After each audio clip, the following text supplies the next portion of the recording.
Hey, welcome to my channel. My name is Heather.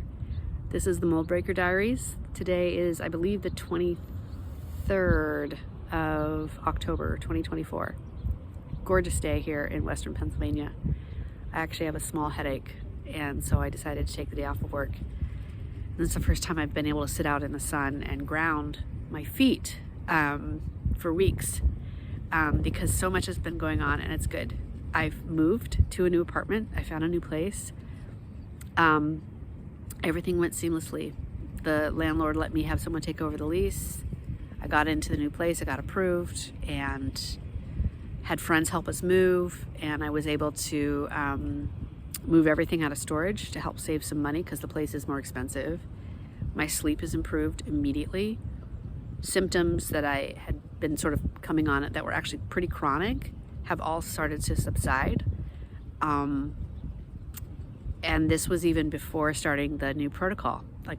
It's incredible to me how powerful environments are when they're wrong for you, and how quickly the body can correct its things when it's in some place that's supportive. Just remember this, you know? Anyway, so I started the new protocol 2.5 weeks ago. I started on categories of things for 1 or 2 days at a time, just to make sure I wasn't responding badly, so I could identify what it was, because I'm taking so many things.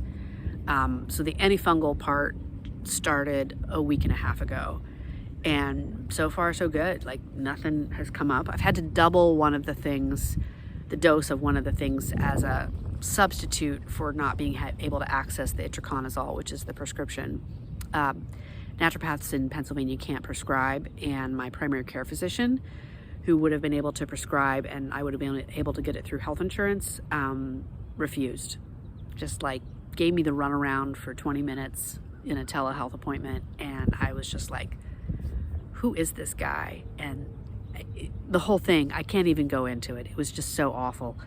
But a friend of mine, I posted my disappointment on a social media post and story, Instagram story, and a friend of mine messaged me, and she's like, hey, go to this telehealth place.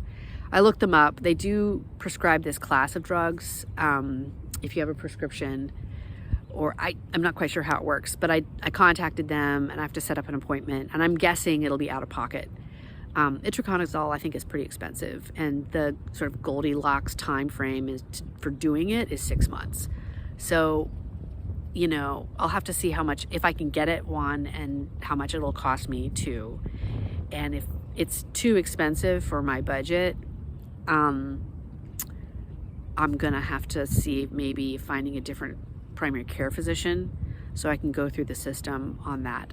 I'm pretty stoked to try it because there is research backing that it does help people with these sort of complex conditions that have gone on for a long time, which is hello, that's me. So, but I'm just encouraged that I'm feeling so much better, you know, immediately upon leaving that other apartment. I can't believe I allowed that to happen for so long, and I'm angry that my roommate, my housemate, who is now in treatment for lymphoma, had to live in that apartment as well for as long as he was there, much longer than me. And there's part of me is did the black mold exposure tip something off for him genetically? There's, I have questions about a couple of things, but that's one of them. And I'm hoping that he also has a better time with his healing process, and just sort of being able to maintain his health for as long as he can in this new place. So things are good, and I meet as a follow-up in a little less than a month with my doctor team. I'm guessing to get the next protocol, and just as a check-in, and hopefully by then I'll know if I have access to itraconazole. If I do, I'll definitely do another update here, because I think that'll be a useful resource for anybody who just happens upon this channel. Anyway, that's the news. News is good. Okay, take care. Bye.